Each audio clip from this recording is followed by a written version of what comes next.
Bonjour les amis, c'est Amande. Aujourd'hui, je vais vous parler d'un sujet vraiment important pour toi si tu es entrepreneur. C'est une question déterminante que tu te poses, c'est comment faire du marketing de manière éthique, c'est-à-dire un marketing que tu aurais envie de recevoir en fait, qui respecte les personnes à qui tu t'adresses et qui respecte aussi ton développement personnel, qui tu es, tes valeurs, ta vision, etc.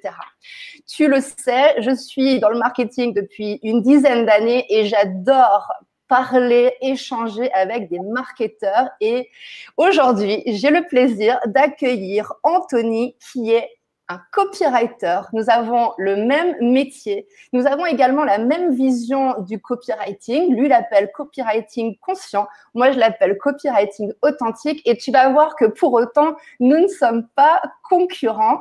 Je suis ravie de t'accueillir, Anthony. Comment vas-tu aujourd'hui? Hello Amandine, c'est un plaisir, je vais très bien et toi? Je vais bien et je suis impatiente de te poser mes questions. Donc, je te les ai pas dévoilées à l'avance. Donc, c'est une Oh, grande j'aime les surprise. surprises. Gros suspense. Alors, d'abord, j'aimerais, avant de t'attaquer vraiment sur notre spécificité de copywriter et ce qui nous différencie, j'aimerais que tu nous donnes ta définition du copywriting. Qu'est-ce que c'est pour toi? Ma définition du copywriting pour moi, Oui. c'est là, si on reprend un mix de la générale et de ma version, c'est l'art de vendre avec des mots qui viennent du cœur. Ok. Que On c'est n'est pas, basé en fait on n'est pas trop loin. Moi, j'aime bien dire vendre avec les mots, avec du respect et de la consistance. Mais on va y venir, un intéressant. petit peu plus tard. Donc, toi, du coup, tu as cette dimension effectivement de copywriting conscient. J'adore rencontrer des marketeurs qui ont cette dimension de développement personnel et vraiment, vraiment, c'est très enrichissant de discuter ensemble. Alors, vas-y, donne-nous en quelques mots, justement, percutants, ta définition du copywriting conscient. Dis-nous tout. Magnifique. Pour moi, le copywriting conscient, c'est la suite finalement de la définition du copywriting. C'est que c'est déjà un copywriting qui part du cœur, donc avec lequel tu mets de l'amour. Tu as dit quelque chose de très juste, c'est un marketing qu'on a envie de soi-même de recevoir. On ne fait pas pour soi, mais on a envie de le recevoir. Sinon, c'est pas, il y a quand même un client derrière. Ouais. Mais on peut aussi, alors j'ai aussi, moi, beaucoup ce côté que comprends beaucoup des accompagnements, tu vois, c'est de se dire, qu'est-ce que je peux faire, ou dans notre cas, qu'est-ce que je peux écrire pour que la personne sente. Donc, si vraiment le produit est bon derrière, on ne vend pas de la merde. Ouais. Ça, c'est d'ailleurs la première règle. On ne vend pas des produits de merde. Carrément. Respecter, à partir de ça, on peut se dire qu'est-ce que je peux dire à la personne qui part du cœur, qui va lui faire comprendre que ce produit est le meilleur pour l'aider pour elle maintenant, ça va lui donner des résultats rapides et efficaces. Différent de ce qu'elle a pu avoir jusqu'à présent. Ouais, il y a le caractère différenciant, effectivement, qui vient du fait que nous, en tant qu'entrepreneurs, nous sommes différents. On est supposé vendre des choses différentes des autres et c'est pour ça qu'on n'est pas concurrents entre nous. Super, merci. Très intéressant. Alors maintenant, de ton point de vue, à qui ça s'adresse le marketing conscient? Parce qu'on sait qu'aujourd'hui, il y a différentes tendances dans le marketing. On a le choix de faire un marketing classique ou d'apporter de la conscience. C'est pas toujours le plus facile et le plus évident. Il y a besoin d'être avancé aussi en développement personnel. Donc pour toi, à qui ça s'adresse ce marketing et ou peut-être à qui ça ne s'adresse pas du tout? Qu'est-ce que tu penses de ça? La question est intéressante dans les deux sens. Pour moi, ce type de marketing, ça correspond à des personnes déjà pour qui la motivation principale n'est pas uniquement l'argent. Des personnes qui ont une envie d'avoir un impact à travers ce qu'elles font. Donc nous, on est simplement, en tant que copywriter conscient, authentique, comme on l'appelle comme on veut, le pont entre un entrepreneur qui a un message et qui veut simplement remettre cette capacité à quelqu'un pour qui c'est évident. Parce que lui, peut-être que sa spécialité, c'est pas le copywriting, mais qu'il a envie d'avoir un impact aligné avec lui-même. Parce que c'est ça, le copywriting conscient, c'est avoir une communication alignée avec toi, tes valeurs, qui tu es. Oui. Et dans notre cas, c'est retranscrire à la fois nous avec notre empreinte, aligner avec lui l'empreinte de l'entrepreneur, et relier les deux qui font une vision globale du projet, tu vois. J'ai une vision, ta vision est cohérente, et du coup, ma rédaction va être cohérente avec toi. Ouais. Et j'ai remarqué que souvent, les gens, ils font appel à nous parce qu'ils ont déjà testé du marketing. C'est des gens qui sont avancés en business, quoi, et qui ont appliqué des marketing. Souvent, ils ont même fait des copier-coller de pages de vente ou voilà, de rédaction marketing. Et ils ont eu des résultats, souvent. Parfois, ils n'en ont pas. Mais en tout cas, ils ne se sentent pas à l'aise, en fait, avec ce marketing-là. Et ils sont souvent en recherche. Est-ce qu'il existe vraiment quelque chose? Mais en tout cas, ça ne sonne pas juste. Et ils se disent que peut-être que c'est pas pour eux le copywriting, ou peut-être que voilà, il y a que ça, quoi. Ils ne voient pas d'autres alternatives, en fait. Tu as ce genre de feedback avec tes clients? Oui, d'ailleurs, je pense que ce retour à l'étape un peu avant, ça permet de faire le tri, parce que le stade où j'ai vraiment commencé à appliquer ça, ça me permet de moi, je me suis vite dit, alors ce type de client, je ne veux plus travailler avec. Donc finalement, soit je les ai donnés à des personnes qui étaient plus alignées avec ce type de travail, soit j'ai arrêté de travailler avec eux. Et c'est vrai que la transition aussi n'est pas forcément tout de suite évidente pour les gens, parce qu'ils ne te connaissent pas comme ça. Quand toi, d'un coup, ça y est, tu t'es dit, maintenant, je fais ça, et c'est comme ça que ça marche, il faut aussi le dire. Et c'est vrai que les gens, ils sont entre le mix de « ouais, je sens que ça sonne faux, mais j'ai aussi envie de le faire moi-même, mais j'y arrive pas vraiment, mais je sais ce que c'est, mais pourquoi toi tu ferais mieux que moi, etc. » Oui. Est-ce que j'ai vraiment besoin de quelqu'un pour faire du copywriting si je suis censée juste être authentique, mais en même temps, c'est quand même du marketing. Donc, il y a vraiment ce fond, effectivement, de émotions, on va y revenir, mais aussi d'avoir une structure marketing. Et c'est cette danse-là avec les deux, effectivement, où je pense qu'on ne le dit pas spécialement assez fort, et je pense que c'est aussi le but de cette interview, c'est d'assumer le type de marketing qu'on fait, et pour se différencier aussi. Autrement, on peut être considéré comme des copywriters classiques. C'est important de le dire. Je suis pleinement d'accord avec ça. Et c'est vrai que... Alors, il y a aussi autre chose, c'est que on peut avoir, entre guillemets, une école de là où on vient, parce qu'on a appris quelque part, tu vois. Il y a toujours ces bases-là. Mais moi, je pense que n'importe quelle base ou n'importe quelle compétence qu'on a, soit on s'en sert d'une certaine manière qui est positive, soit négative, si on utilise un qualificatif. Et je pense pas en soi que les approches classiques soient mauvaises, c'est juste qu'elles manquent de conscience. Si tu veux, c'est que c'est une base, c'est des choses qui sont réelles. La psychologie, elle ne change pas, tu vois. Mais on va y ajouter notre propre touche, et on va y ajouter une certaine vision derrière, tu vois. C'est aussi, moi, ce qui m'a dérangé des fois avec de rédiger dans le Make Money, c'est que des fois, la vision n'est pas profonde, tu vois. C'est je veux refaire mon tunnel, mais quoi derrière, tu vois. Certes, ça change la vie des clients, en plus, c'est dommage, mais il n'y a pas la vision derrière. Qu'est-ce que ça leur apporte? On va revenir un petit peu plus tard dans l'interview comment on fait. Mais avant, j'aimerais que tu me dises ce que tu perçois, toi, comme transformation, en fait, avec ce type de marketing conscient. C'est quoi le problème de tes clients au démarrage, et quel est justement le résultat, en fait, de ce marketing? Qu'est-ce qu'ils obtiennent à l'issue de tes prestations? Intéressant. La différence entre le début et la fin, souvent, il se constitue dans j'arrive pas à exprimer vraiment ce qu'il y a à l'intérieur de moi. Alors, c'est aussi une dimension qui, moi, prend sous forme un peu de coaching, finalement. C'est parce que les personnes, c'est des personnes qui sont suffisamment, comme tu l'as dit tout à l'heure, évoluées pour être capables de se remettre en question et de se dire, ok, j'accepte qu'avec toi, on va aller creuser un peu plus loin que juste sur mon offre, rediscuter un peu plus loin que juste de l'axe de vente, mais parler de moi. Et que c'est autorisé de se dire, on va prendre plusieurs semaines pour aller creuser tes valeurs, tes blessures, d'où tu viens, où est-ce que tu vas, pourquoi tu fais ça, qu'est-ce qui te convient, qu'est-ce qui ne te convient pas, tes forces, tes faiblesses. Donc du coup, en général, ils se rendent aussi compte que du coup, si le copywriting, c'est pas dans leur force, c'est tout à fait normal en plus de se dire, je vais le déléguer. Et d'ailleurs, le résultat, c'est que forcément, avoir fait ce travail avec eux, c'est comme quand tu vas chercher la matière pour rédiger, tu donnes tout ce qu'il y a besoin pour créer un texte qui est parfaitement aligné avec le message de la personne. Et parfaitement avec toi, parce que si ça sonne faux, tu le vois tout de suite.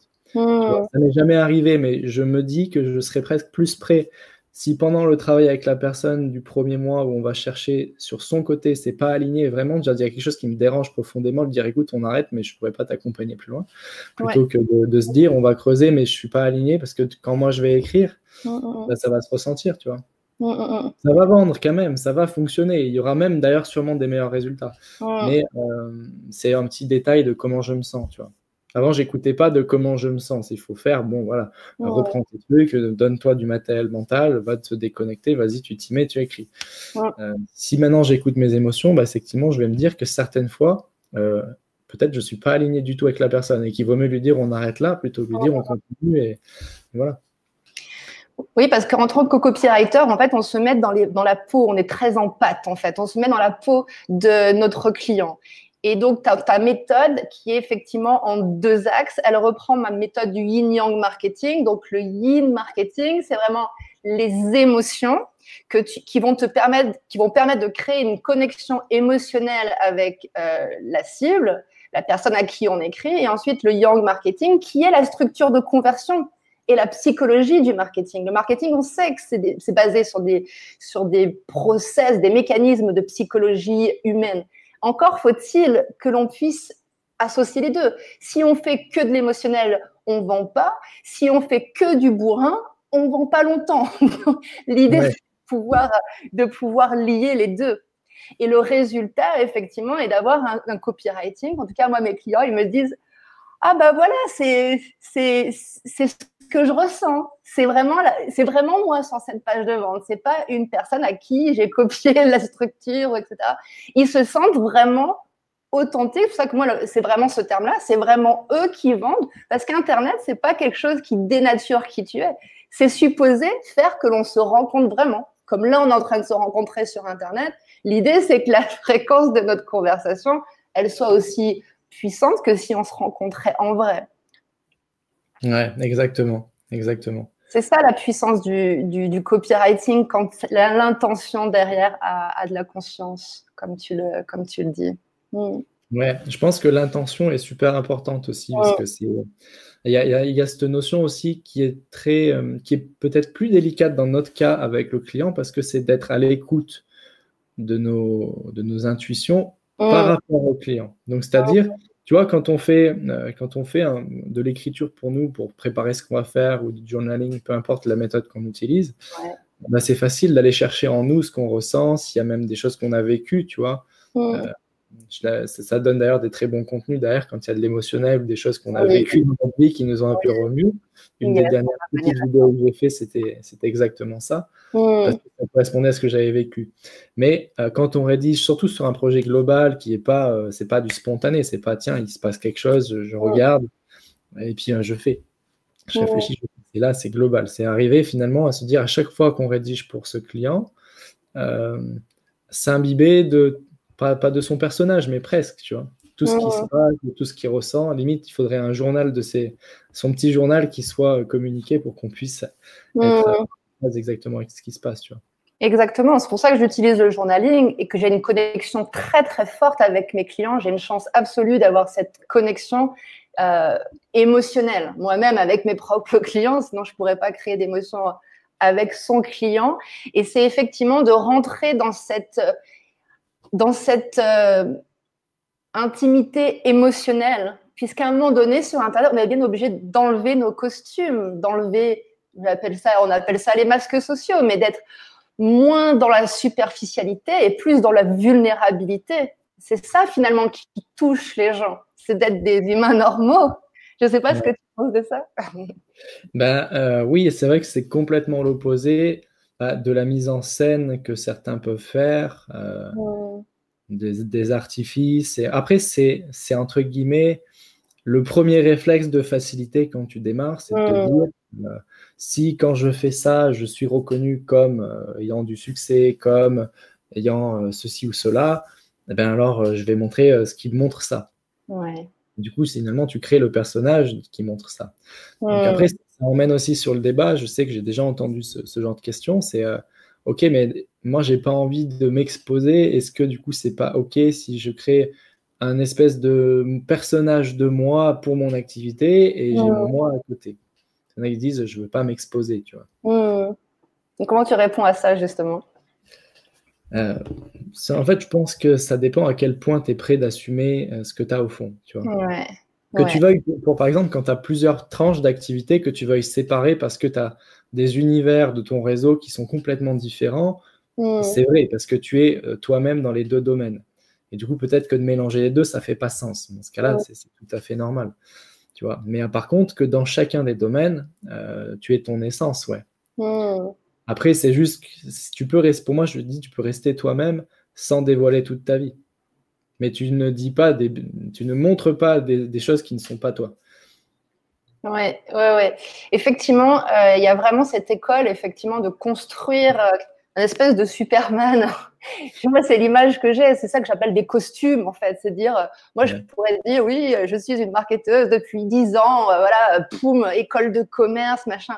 Mais finalement, ce qui me différencie dans le marketing, c'est justement la connexion émotionnelle que j'ai avec mes propres clients et comment on peut aller lui-même dans ses émotions. Alors après, il n'est pas obligé de se déshabiller d'un coup. C'est vraiment par étapes. C'est très subtil, finalement, le marketing émotionnel. Et ensuite, de pouvoir se révéler. Il y a des personnes qui sont sur le web depuis des années et qui commencent tout juste à le faire à leur rythme, finalement. Mais la rétention, parce que bon, on va parler de résultats maintenant, c'est que souvent, quand on va dans ce marketing conscient, émotionnel, finalement, les gens restent connectés plus longtemps avec nous. Et on se rend compte que on va parler des gros du web, des gens qui ont du succès, les successful du web, ils ont des listes très longues. C'est important pour eux parce que finalement, les gens restent pas très longtemps, en fait. On parle de baisse de rétention et c'est une demande, en fait, qu'on a de plus en plus, c'est comment les gens, ils restent plus longtemps. Et pour qualifier un petit peu ces bases-là, et ben, c'est en disant un petit peu plus sur nous, comme si on rencontrait nos clients dans un restaurant. Dans un restaurant, tu n'as pas un masque derrière toi en disant « Non, bah, je mange ma tarte aux framboises et puis je te montrerai peut-être mon visage à la fin du repas. » Non, tu montres tel que tu es. Et sur Internet, on a la facilité de dire bah, je suis différent que je ne le suis réellement.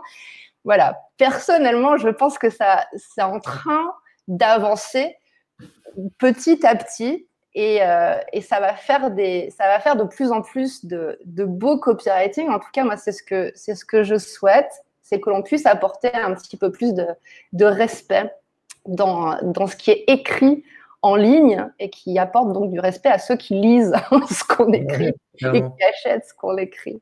Et qui écoutent également, parce que je sais que dans mon cas, je trouve que certaines choses que j'écris des fois m'inspirent des vidéos, tu vois, très spontanées. Du coup, c'est souvent des bonnes vidéos. C'est une suite. Mais c'est vrai que cette connexion aussi nous dit que on n'est pas obligé du coup d'avoir, comme tu as dit, des immenses listes parce que les gens nous suivent. Et ça, pour des gens qui pensaient avoir besoin d'avoir des dizaines de milliers de personnes pour pouvoir vivre confortablement de ce qu'ils font, voire même faire des très gros résultats, c'est pas nécessaire. Parce que si tu as ne serait-ce que 5000 personnes qui te suivent et que 80% des gens ouvrent tes emails tous les jours et que 2/3 de ta liste achètent régulièrement, bon, bah, on est d'accord qu'on est quand même loin des listes à 50 000 personnes et que tu as le taux de conversion 10 fois plus bas. Parce que la relation est là. Après, ça peut être aussi hybride. Chacun est différent et chacun va à son rythme. Les personnes qui ont des grosses listes, ils peuvent progressivement aller vers ce type de marketing, ce qui est le cas de certains de mes clients. Tu peux opérer des transitions. On a tous notre rythme et nos évolutions personnelles. On peut segmenter aussi des listes, avoir des listes plus personnelles, continuer à faire du mass market à côté parce qu'on a peut-être peur de perdre certains business. Et voilà, il n'y a pas forcément, on ne change pas forcément la taille. Oui, pas du jour au lendemain. Du jour au lendemain.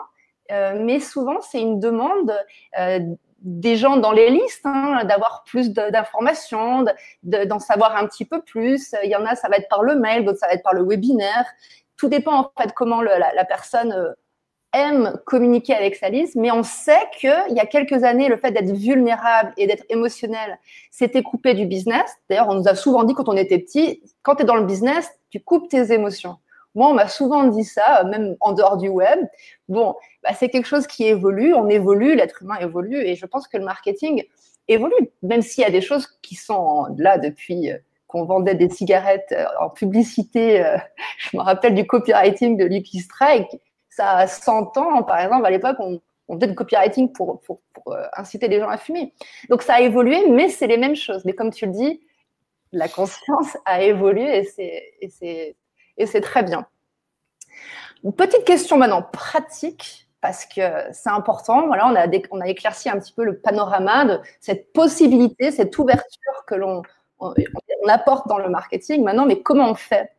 Comment on fait pour opérer notre transition si on est déjà un entrepreneur qui utilise du marketing ou si on veut se lancer dans le marketing? C'est aussi des gens qui n'aiment pas le marketing, qui ne veulent pas en faire, ils n'aiment pas le mot et ils aimeraient savoir comment se lancer dans cette alternative. Donc, selon toi, Made in Anthony, comment on se lance dans du marketing conscient? Ah, c'est intéressant. Je pense que, alors, il y a deux cas, c'est que si tu t'intéresses déjà à te poser cette question, comment est-ce que tu peux faire du marketing, du copywriting plus conscient, c'est déjà que tu as la notion que il y a quelque chose d'un peu plus profond que juste le produit, que juste le marché.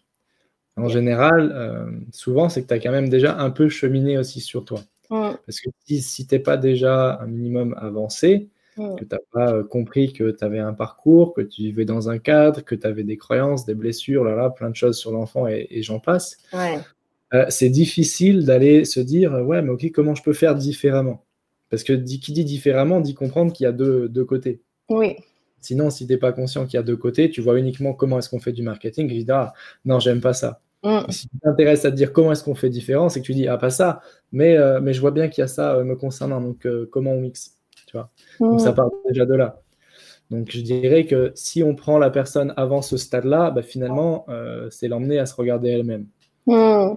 C'est la première étape, tu vois. C'est que les gens, je pense qu'il y a trop peu de contenu, trop peu de formateurs, notamment en marketing, qui parlent de ça, et ça crée des personnes déconnectées d'elles-mêmes. Donc, le problème, c'est que du coup, bah, ça leur fait perdre beaucoup de temps. Il y en a plein qui arrêtent, qui auraient des merveilleux projets, je pense, à apporter de leur cœur pour ce monde, et que du coup, ils arrêtent parce que, bah, à un moment, même si c'est inconscient, ils sont déconnectés d'eux-mêmes. Il y en a beaucoup qui arrêtent pour ça. Non, c'est plus cohérent. Mais même si ça marche, il y en a qui ont des résultats, et même ils arrivent à en vivre, et ils arrêtent parce qu'ils sont déconnectés ils sont dénués de sens, je dirais. Donc, la première étape, c'est d'abord ça. Donc, je pense que ça va être un courant où, à travers diverses personnes, certainement moi le premier, à partager ce genre de message. Ou un mix de marketing et de « oui, mais ça part de toi ». Un tunnel de vente, oui, mais ça part de toi, etc. S'il n'y a pas ça, pour moi, il n'y a pas la suite. Après, quand il y a déjà cette conscience, c'est un peu plus simple. De dire, OK, reprendre qu'est-ce qu'on a vu qui existait, reprendre qui on est, de dire bah, comment je mixe ça à l'intérieur et commencer à se dire bah, je vais clarifier ma vision, mettre ma vision dans mon business, ou avoir une vision pour mon entreprise, pour le monde. Moi, j'aime bien dire une grande vision, parce que si on s'arrête juste pour nous, en général, ça peut être bien, mais c'est pas très grand, tu vois. Même une vision que tu sais que tu pourras peut-être pas atteindre avant de mourir. La vision 100 ans, tu vois. Qu'est-ce que tu voudrais que ce que tu as fait, ça apporte.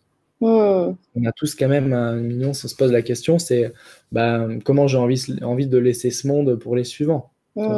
Soit on a le côté, comme toujours, sombre de la force, le monde il part en cacahuète et puis tout va exploser, j'ai plus foi en l'humanité. Soit tu as le côté positif de dire bah ouais, bah, j'aimerais quand même que, je sais pas comment ça sera, mais j'aimerais quand même que ça soit de cette manière. Donc dans mon cas, je dirais que ça soit que les gens soient connectés entre eux, qu'ils soient reconnectés à eux-mêmes, à leur humanité, à leur amour, et que ce qu'ils font, ils le font en conscience et qu'ils savent pourquoi ils le font pour eux, ça leur fait du bien, et pourquoi ils le font pour les autres. Parce que c'est une façon finalement d'honorer l'unité de ce monde-là, que tout le monde est un. Et ça, c'est une notion aussi qui est trop peu comprise. Finalement. Et je pense que ce qui connecte les gens dans un marketing, c'est qu'ils ont la sensation que la personne qui te propose un produit et toi, ça fait un. Et c'est pour ça que si ça a marché pour elle, c'est pas parce qu'elle te dit que ça a marché, que le marketing t'explique que, etc., et que tu y crois. C'est parce que tu connectes avec la personne et que du coup, c'est cohérent avec toi. C'est énergétique, je dirais presque. Tu vois. C'est ça qui est intéressant dans le travail que l'on fait en copywriting, exactement. Tu viens de toucher du doigt vraiment la subtilité, l'aspect chirurgical, en fait, de du nouveau marketing. C'est-à-dire qu'on part de nous, mais on vend à une personne et on établit une relation, une connexion durable avec cette personne. C'est-à-dire qu'on se connaît soi-même, mais on connaît très, très précisément aussi la personne en face, émotionnellement. C'est-à-dire que si on donne des émotions dans notre copywriting, c'est pour qu'en face, on connecte avec des émotions d'une personne et que malgré le fait qu'on ne soit pas ensemble physiquement, des gens qui ne nous connaissent pas, qui sont à l'autre bout du monde et peut-être qu'on rencontrera peut-être jamais, il y a cette connexion émotionnelle. C'est pas juste on se parle à nous-mêmes et c'est pas juste on écrit pour vendre sans vraiment en s'oubliant complètement. C'est vraiment créer ce pont. Et c'est ça le pouvoir des mots finalement. Les mots, ils ont ce pouvoir-là énergétique, dont ce que tu parles, pour toucher des personnes qui ne sont pas dans le même pays que toi, qui sont à l'autre bout du monde, qui ne te connaissent pas, mais qui vont être touchés humainement par ton produit. C'est ça finalement que l'on fait tous les jours. Exactement. Qu'est-ce que tu as envie de partager comme élément, comme astuce, comme manière concrète de faire du marketing conscient? Qu'est-ce que tu utilises, par exemple, comme procédé? On parlait tout à l'heure des anecdotes personnelles. Qu'est-ce que tu utilises dans ton copywriting? Je vais partager ce que je fais en tout cas pour moi quand je communique déjà, parce que c'est peut-être le plus simple, parce que les clients, chaque personne est unique, donc je dirais que le procédé s'adapte. Oui. Mais personnellement, je dirais que je pars d'abord de ce que je ressens pour générer des idées. Alors qu'avant, je partais des idées et après, je faisais. Okay. Maintenant, de plus en plus, j'ai tendance à me dire comment je me sens par rapport à ça, quelle est l'action juste par rapport à ça et quelle est mon intention. Parce que, certes, l'objectif, par exemple, c'est de vendre, de générer un clic, que la personne te réponde ou je ne sais quoi. Mais l'intention, c'est plutôt qu'est-ce qu'elle va recevoir. Tu vois. J'ai envie de faire passer cette idée. J'ai envie qu'elle comprenne ça à travers de ce sujet me touche de cette manière. Voilà comment j'en parle et voilà comment je voudrais que tu le reçoives. Et après, si on a transcrit, selon moi, ce qu'on ressent à ce moment-là, c'est plus facile pour la personne de réceptionner ce qu'on a ressenti quand on l'a écrit ou quand on l'a fait. Mais les meilleurs contenus que j'ai pu faire, c'était quand j'ai exprimé quelque chose que j'ai ressenti ou que j'ai utilisé quelque chose que j'ai vécu qui était pas forcément positif, par exemple, qui était douloureux, mais qu'en faisant l'analyse, tu vois, finalement, émotionnelle, c'est parti et ça s'est transformé en une liste d'idées et finalement, derrière ça, c'est devenu un contenu pertinent. Et ça marche aussi. Pour moi, c'est ce qui fait que, en plus des recherches, si on fait la dimension client, en plus des recherches produits, marché et des échanges avec la personne, avant d'écrire, on se met dans un espèce de mood d'intention et de connexion et poum, ça part. Et finalement, c'est ça qui fait que c'est pas très long. On peut passer plusieurs semaines à préparer et pondre un truc léché alors que ça nous a pris que quelques heures. C'est vraiment puissant, Anthony, effectivement. Parce que à nous entendre, on pourrait penser, en tout cas toi qui nous écoutes, tu pourrais penser que parce qu'on rajoute cette dimension intérieure, le yin, ça pourrait, et que on accroche ça au marché, à l'avatar, enfin tout ce que l'on connaît, ce que tu connais déjà sur le marketing, ça pourrait être plus compliqué. Et en fait, on se rend compte que non. C'est beaucoup plus fluide, c'est beaucoup plus rapide et on se rend compte que même les tunnels, même le process, j'ai souvent l'habitude de dire que si ton marketing il est compliqué, c'est que tu es compliqué. Parce que c'est pas censé être compliqué le marketing. Ça, c'est un truc très intéressant. Mais en fait, moi j'aime bien quand les Américains disent marketing, it's obvious. C'est évident, ça ne doit pas être, tu vois, poussif. Et ce que tu viens de dire, ça illustre complètement ça. C'est-à-dire que l'on fasse du copywriting pour soi ou que tu délègues à un copywriter ou que tu fasses ça pour un client, si émotionnellement tu es en cohérence avec ton produit et ton marché, émotionnellement, c'est-à-dire que tu as pris le temps Après, tous les contenus arrivent. Et tu parles de contenu, mais je pense que tu parles aussi de pages de vente, de pages de capture, de mails de vente, de webinaires, enfin tout ça fait partie du contenu de vente ou contenu gratuit. Tous ces tunnels-là facile à concevoir, et non pas des machines, des sacs de nœuds comme on peut voir parfois. Ouais. C'est plus facile pour générer, et c'est vrai que bon, je pense que ça peut être perturbant pour les gens en fait au début, parce que on se retrouve à générer des idées qui sont des fois incohérentes avec la façon dont on a appris à les faire. Tu vois? On t'a dit normalement, jour 1, ça, jour 2, ça, jour 3, ça. Puis après, là, étape 1, 2, 3, 18, 19. Et finalement, il faut déjà partir de ça, c'est que ça, on le connaît. Il faut se faire confiance. C'est-à-dire, moi, je suis en plus aussi à étudier ça parce que ça me fascine. C'est le côté pensée consciente, pensée inconsciente, faire confiance au cerveau, faire confiance à ton inconscient. Et ça, je pense qu'on est bien placé parce que, je ne sais pas toi, mais personnellement, j'ai le jour de repos obligatoire avant de rédiger si j'ai passé beaucoup de temps à faire des recherches. Et pour cette raison-là, tu vois, tu laisses la marmite retourner. C'est le thermomix du cerveau, j'aime bien dire, tu vois. C'est intéressant. Moi, j'utilise beaucoup ça. Une fois que j'ai fait mon copywriting, je ne peux pas rendre ça à mon client. J'ai besoin d'une journée minimum de relecture. Et c'est là-dessus, en fait, qu'on trouve ce côté chirurgical, justement, du copywriting et ses rondeurs, ses subtilités. C'est, OK, il y a la création. Donc là, tu vas associer ce que t'a dit ton client, ta structure, ta marmite, ce que tu appelles la marmite. Donc, on est vraiment là pour mettre de la conscience, du développement personnel, de l'émotionnel dans une structure marketing qui a été prouvée effectivement depuis longtemps, etc.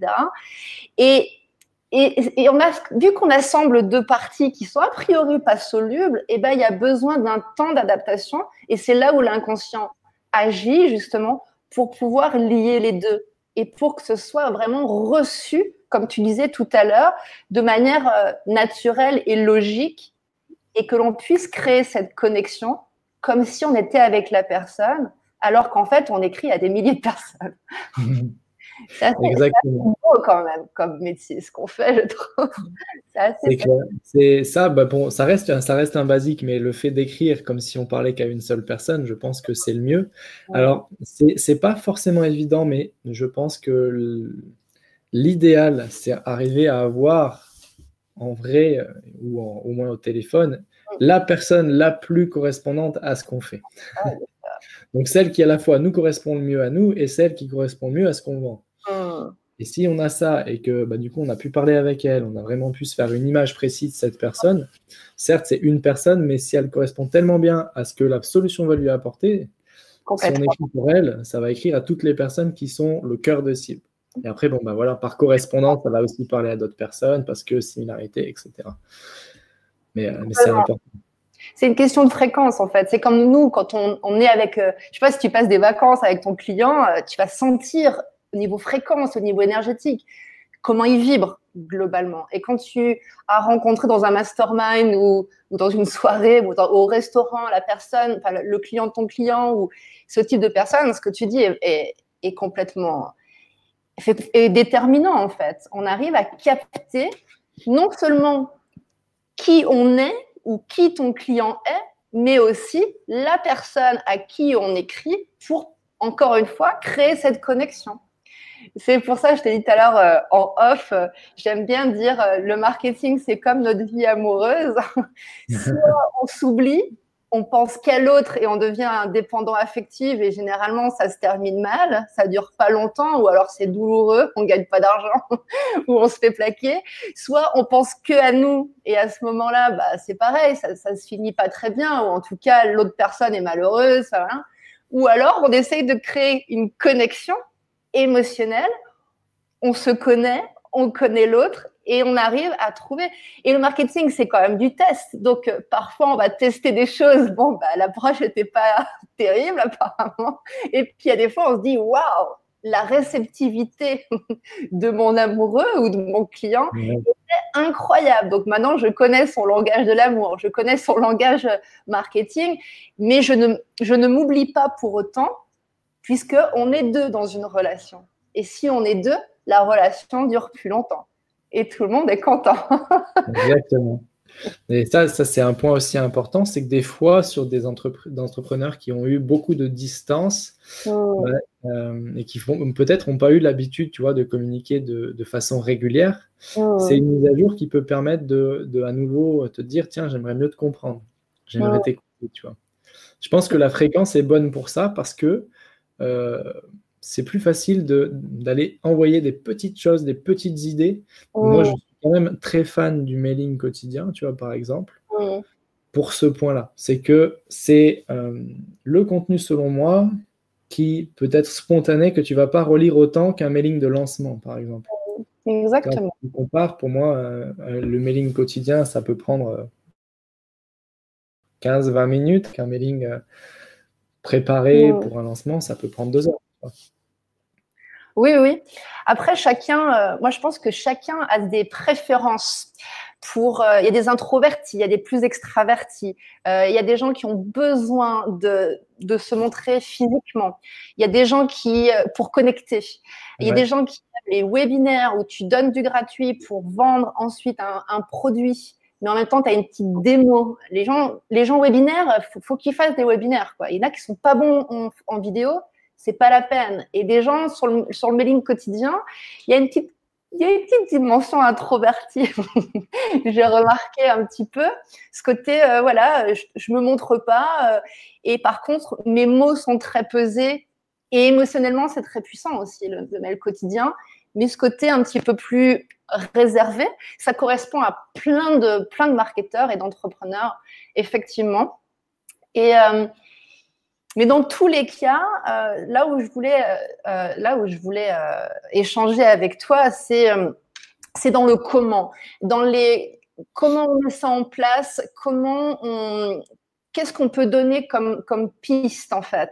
Moi, il y a quelque chose que j'aime bien pour tester, puisqu'on teste tout en marketing, en copywriting, c'est ce qu'on disait tout à l'heure et qu'on peut aller un petit peu plus loin sur cette dimension de se développer,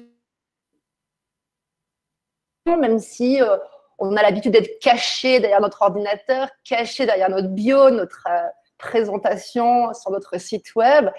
Petit à petit, donner des anecdotes, des histoires personnelles ou des histoires que l'on a vécues, ou en tout cas ce côté un petit peu raconté qui appelle justement des parties très évoluées du cerveau et qui donne envie d'en savoir plus et qui donne envie de rester dans notre copywriting. Est-ce que tu utilises ça, toi, par exemple, les histoires personnelles? Oui, et je pense que c'est effectivement, tu l'as dit parfaitement, c'est que c'est quelque chose comment dire, qui pousse les personnes vraiment à te dire waouh, bah, peut-être que je vais rester. J'ai déjà eu ça d'ailleurs, je prends mon cas personnel, c'est que j'ai déjà reçu des mails qui me disaient, mais en fait, à un moment, j'ai songé à me désinscrire, mais j'ai lu ton mail là où tu parlais de telle chose qui t'était arrivée. J'aime beaucoup ton approche, ce que tu as dit, tout ça. Du coup, j'ai décidé de rester. Finalement, quand tu commences à avoir ça, ça veut dire, OK, bah, finalement, si j'avais parlé de marketing ou de copywriting classique, ils auraient dit, oui, mais ça, voilà. Là, j'ai partagé quelque chose. Pour le coup, si je me rappelle bien, c'était lié plus à, tu vois, entre guillemets, une préoccupation, quelque chose qui m'énervait à ce moment-là et que j'avais envie de partager et que je dis, bon, ben voilà, j'ai envie de faire ça et c'est comme ça. Et toi, qu'est-ce que tu en penses, tu vois? C'est là qu'on voit que finalement, le développement personnel et le business sont liés, malgré tout ce qu'on a pu entendre de nos papas et nos anciens. No offense, mais bon, on est là aussi pour faire avancer les choses. C'est que, et tu viens de le prouver, et des témoignages comme ça, j'en ai entendu plein. C'est qu'au début, on se dit qu'on ne veut pas se montrer. Il y a même des gens qui me demandent encore, est-ce que je mets ma photo, est-ce que je fais des vidéos? Je dis, bah, écoute, t'es pas sur Internet pour rester caché dans ta taverne, quoi. Il faut y aller petit à petit. Mais ce que je remarque, et tu viens de le dire, c'est que quand tu vois en fait l'impact émotionnel que tu produis en fait chez tes clients, souvent tu as envie de continuer. Et même si les personnes sont un peu réservées ou sont pas à l'aise ou sont sur des masques, on a plein de masques sociaux, et ben finalement c'est encourageant, ça vaut le coup. Et ça encourage en fait les gens à aller dans cette voie d'un marketing plus connecté à qui on est et qui encourage aussi à s'améliorer soi. Parce que dans la vie de tous les jours, on a des masques aussi, pas que dans notre marketing. Je parlais des relations amoureuses tout à l'heure, mais nos relations, elles sont importantes en général. Souvent, on dit, voilà, la qualité de ta vie dépend de la qualité de tes relations, mais on passe beaucoup de temps avec nos clients et nos partenaires business, donc ça vaut le coup quand même de se montrer tel que l'on est. C'est ça, finalement, être authentique. Exactement. Et c'est aussi ça, en général, qui correspond, c'est que les résultats de ton business dépendent des résultats de toi-même. Donc, effectivement, les résultats de tes relations sont très liés. Et il y a aussi un autre point qui va dans les relations, c'est qu'est-ce que tu mets dedans. Ce qu'on dit, l'énergie du business, de l'argent, c'est la même énergie que l'amour. Dans quel cas tu t'aimes et dans quel cas tu aimes la personne avec qui tu es et comment est-ce que tu aimes ce que tu fais et ce que tu donnes. S'il n'y a pas d'amour dans ton business, tu vois, c'est peut-être qu'il n'y a pas d'amour déjà pour toi.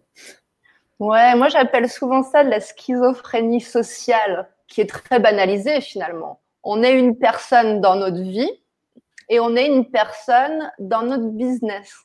C'est pour ça que bon, j'aime bien faire la fête et partir en vacances avec mes clients ou avec des gens du business ou du web, etc., pour faire tomber ces trucs. Quand je les ai fait venir en Thaïlande en 2018, et je vais refaire ça en 2020, d'ailleurs, si tu veux venir, ça a permis vraiment de créer des connexions super longues. Et encore maintenant, même si on habite très loin, et d'aller... En fait, on a peur souvent de se dire, oui, ben, si il me pique mon idée, ou tu vois, on est concurrents, et si je lui dis ça, et c'est inconscient, tu dis pas ça quand tu te lèves le matin, donc non, faut pas, mais c'est des masques inconscients. Moi, c'est ça, être schizophrénique socialement parlant, et tu te rends compte au bout d'un moment que quand tu parles sans ton masque, alors il y a des manières différentes de faire tomber le masque, on va pas aborder ça aujourd'hui, on pourra aborder ça plus tard, bah, tu te rends compte qu'en fait, tu peux avoir la même conversation. Tu peux dire avec ton client ou avec ton partenaire business, mon idée business, c'est ça, et mon idée, ma passion dans ma vie, c'est ça, dans la même conversation, plutôt que de séparer ça. On est la même personne. Et c'est cette cohérence-là que tu dois voir chez tes clients, que moi je vois aussi chez mes clients, c'est que c'est une seule et même personne. Et je pense que ça peut être ça finalement notre mot de la fin, c'est-à-dire comment commencer à faire du copywriting conscient et authentique, c'est commencer peut-être à raconter des choses un petit peu plus personnelles qui ont un intérêt, hein, qui a un intérêt pour ton audience, qui peut les aider, mais qui te permettent en même temps, enfin, d'abord de grandir toi, c'est-à-dire que ton business te fait grandir, et parce que tu grandis, tu vas pouvoir servir vraiment ton client au lieu de faire comme si tu étais super fort et que tu allais avoir la solution à tout. C'est que tu grandis d'abord et tu sers ensuite ton client pendant longtemps. Qu'est-ce que toi, tu dirais comme méthode, comme astuce pour attaquer? Je dirais deux choses. C'est déjà, si tu veux commencer, c'est prendre conscience que comme on sait déjà, parce que c'est déjà présent à l'intérieur de nous. Aussi que si on se dit que tout part du développement personnel, c'est aussi se rappeler qu'avant de chercher à se développer, on va pas rajouter des choses. Parce qu'on est déjà nous, tu vois. Et c'est aussi la limite pour moi et le piège du développement personnel, c'est que à croire qu'il nous manque toujours quelque chose, on va chercher toujours plus. Alors qu'on a déjà tout. Oui. Alors la première étape, je dirais, c'est de se rendre compte qu'on a déjà tout et qu'à partir de là et par qui on est dans notre entièreté, c'est suffisant pour commencer parce qu'on sait déjà. Ça dépend comment on le tourne. Et à partir de ça, oui, tu prends ce que tu apprends en copywriting, en marketing, en persuasion, en psychologie, et tu rajoutes simplement les structures, les formes à ton fond, à toi. Ça part de ça. Et finalement, il y a deux choses. Tu pars de partager toi qui tu es, tu rajoutes ton expertise parce que c'est quand même ce que tu proposes aux personnes. et tu rajoutes la troisième niveau avec ce que tu sais qu'il faut mettre dedans, les structures, etc. Mais c'est un peu la pyramide inversée. C'est d'abord toi, ensuite l'extérieur, ton produit, ton expertise, et après le marketing. C'est un peu le 80-20, c'est les 20%, c'est uniquement le marketing, le copywriting, les structures. Le reste, c'est toi et ton expertise. Tu parles du 80-20, ça fait penser à mon ami copywriter Dushan qui se reconnaîtra et qui parle de copywriting 80-20. Ça peut t'intéresser, je te mettrai en contact avec lui. Et ça me fait penser à un autre copywriter que je salue au passage, s'appelle Fabrice Mouchin, et ça va faire la conclusion, je pense, de cette interview. Et tu vas me dire ce que tu en penses de ça. Fabrice, il a l'habitude de dire, donc c'est un copywriter qui est chevronné, hein, c'est lui qui m'a fait rencontrer les infopreneurs. Et il dit, faut pas s'imaginer qu'un marketeur ou un copywriter, c'est quelqu'un de plus intelligent que la moyenne. Il n'y a pas besoin d'être très intelligent pour faire du marketing. C'est vraiment accessible à tous. Mais tout dépend, en fait, de l'intention que tu as et de ce que tu veux faire, en fait, dans ton business et dans ton marketing. Qu'est-ce que tu penses de cette accroche, anecdote? C'est super intéressant, c'est quand même profond. Parce que finalement, il y a des personnes qui vendent très bien sans avoir jamais appris le copywriting. Oui, exact. Simplement pour exprimer qui elles sont. Yes. Je connais des personnes qui simplement, en allant parler, en étant authentiques, donnent confiance et placent ce qu'elles ont à placer de façon tout à fait naturelle. Et les gens les suivent. Alors effectivement, si tu leur donnes quelques notions, tu leur dis ça, tu pourrais rajouter ça à ce que tu fais, bah, effectivement, ils le font déjà. Et ceux en fait, qui ont besoin d'aller se rassurer, je dirais ça maintenant avec le recul, par connaître toutes les méthodes marketing, toutes les méthodes de copywriting ou ce que tu veux, c'est parce qu'ils sont simplement en évitement d'aller voir qui ils sont. En fait, c'est quelque chose, s'ils ne le sont pas dans leur business, ils ne le sont pas déjà dans leur vie. Yes. C'est intéressant. Je pense qu'on aura d'autres conversations, mais bon, là, je pense qu'on va closer. Je te laisse quand même un petit mot en free pour conclure. Qu'est-ce que tu as envie de dire aux personnes qui nous écoutent sur le copywriting conscient? Pourquoi c'est important? Super. Alors, le truc le plus important, je pense, que j'ai à dire à ce sujet, c'est principalement de le faire pour les bonnes raisons. Parce que on peut avoir plein d'idées. Moi, le premier, à la minute, j'ai 15 milliards d'idées, mais pourquoi est-ce que je vais en faire une plutôt qu'une autre? C'est parce qu'elle est alignée avec moi-même, parce qu'elle est cohérente avec mes valeurs, et parce qu'elle est cohérente avec ma vision de ce que je peux apporter.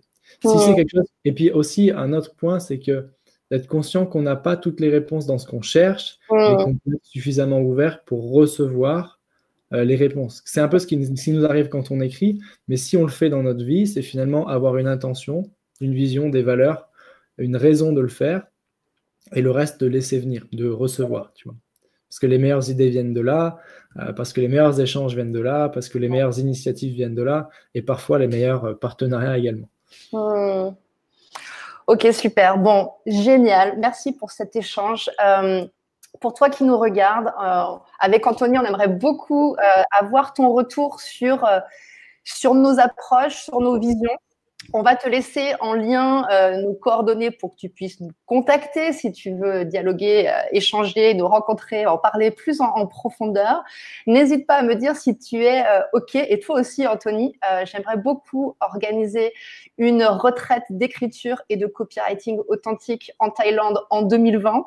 Et j'ai aussi cette idée que je traîne depuis longtemps de faire un mastermind de copywriter et de marketeur pour justement faire évoluer cette idée-là. Donc, on a vraiment envie de savoir ce que tu penses de tout ça. Je te souhaite une très, très bonne journée. Merci encore, Anthony. Avec grand plaisir. Bonne journée. Bye bye.